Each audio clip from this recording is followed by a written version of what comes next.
The wind had been building all afternoon, carrying with it the scent of rain and distant thunder. Thomas McKenna stood on the covered porch of his small ranch house, watching the dark clouds gather over the New Mexico territory. The cattle had already moved to shelter in the valley, their instincts sharper than any weather prediction. Thomas was a man of 32 years, though the sun and solitude had carved lines around his eyes that made him appear older. His ranch sat in a remote valley, miles from the nearest settlement. It was a hard life, but it was his life. He had chosen this isolation after the war, seeking peace in the rhythm of seasons and the honest work of raising cattle. The loneliness rarely bothered him anymore. He had his books, his animals, and the vast sky that changed colors with each passing hour. But on evenings like this, when the storm clouds rolled in like dark memories, he sometimes wondered what it would be like to share the sunset with someone else. The first drops of rain began to fall. Fat and heavy against the wooden roof, Thomas stepped inside, closing the door against the growing wind. He lit the oil lamp on his kitchen table and settled down with a cup of coffee and yesterday's newspaper from Santa Fe. The words blurred together as the storm intensified outside, rattling the windows and sending sheets of rain against the glass. It was near midnight when he heard it, a sound that didn't belong to the storm. A cry, faint but unmistakably human, carried on the wind between the thunderclaps. Thomas set down his coffee and listened. There it was again.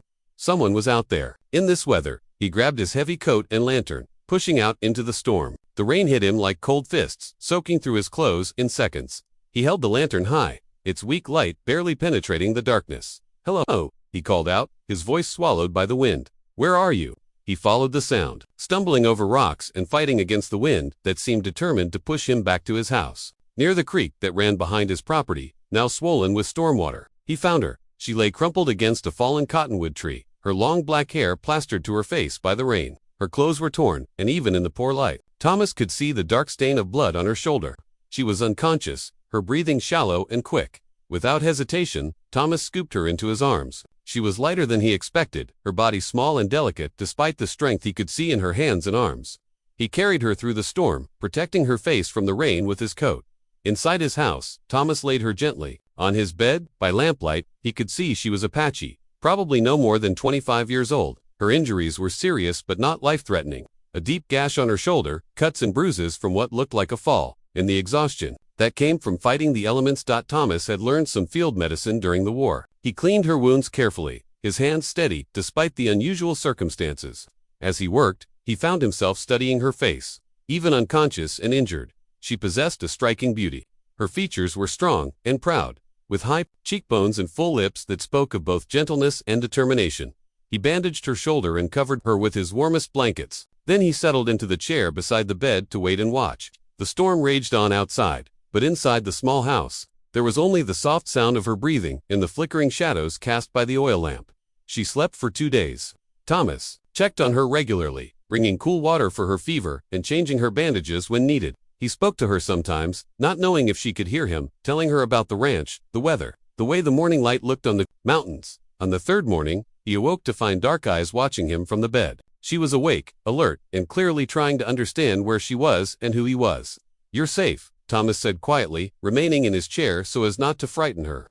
"I found you in the storm. You were hurt." She said nothing, but her eyes moved around the room, taking in every detail. When she tried to sit up, she winced in pain and lay back down. "Your shoulder was cut pretty deep," Thomas explained. "You should rest."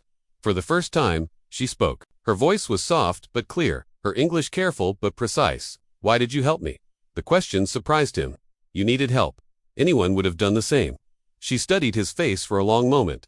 "No," she said finally. "Not anyone." Over the following days, as her strength returned, she told him her story in small pieces. Her name was Ayana, which meant eternal blossom in her language. She had been traveling alone, carrying a message between Apache bands, when the storm caught her. Her horse had been spooked by lightning and thrown her before running off. Thomas shared his own story. The ranch, his plans to expand the herd, his quiet life in the valley. He found himself talking more than he had in months, drawn out by her careful questions and the way she listened with complete attention. As Ayana grew stronger, she began to help around the house, despite Thomas's protests.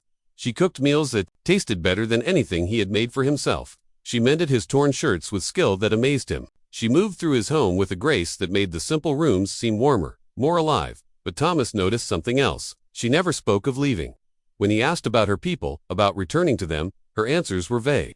She would look out the window, toward the mountains, and say only that she would know when it was time. It was on a Sunday morning, 2 weeks after the storm, that Thomas began to understand. They were sitting on the porch together, sharing coffee, and watching the sunrise paint the mountains gold and pink. The silence between them was comfortable now, natural. In my culture, Ayanna said suddenly, her voice quiet, when someone saves your life, you belong to them. Not as property, but as family. As someone bound by honor and gratitude. Thomas set down his coffee cup and looked at her. What are you saying? She met his eyes directly. I am saying that you saved my life, Thomas McKenna, and according to the ways I was taught, that makes you responsible for me, and me responsible to you. But that's not I don't expect. Thomas stammered, unsure how to respond. Ayanna smiled, the first full smile he had seen from her. It transformed her face, making her look younger and somehow more beautiful than ever. I know you don't expect it, she said. That is part of why I choose to stay. You helped me because it was right, not because you wanted something in return. That kind of man is rare. Thomas felt something shift in his chest, like a door opening that he hadn't known was closed.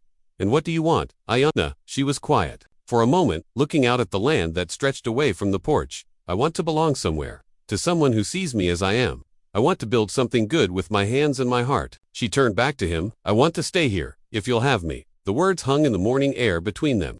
Thomas thought of all the lonely evenings, all the silent meals, all the sunsets he had watched alone. He thought of how the house had felt these past 2 weeks, filled with quiet conversation and shared purpose. I'd like that, he said simply.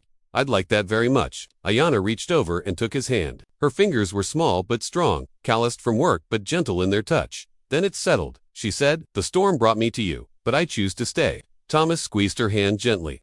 For the first time in years, he felt the loneliness that had been his constant companion begin to fade. The ranch was the same, the mountains unchanged, but everything felt different now, better, complete. As they sat together, watching the day begin, Thomas realized that sometimes the most important gifts come disguised as disasters. The storm that had seemed so fierce and threatening had brought him something he hadn't even known he was missing. Thank you, he said quietly.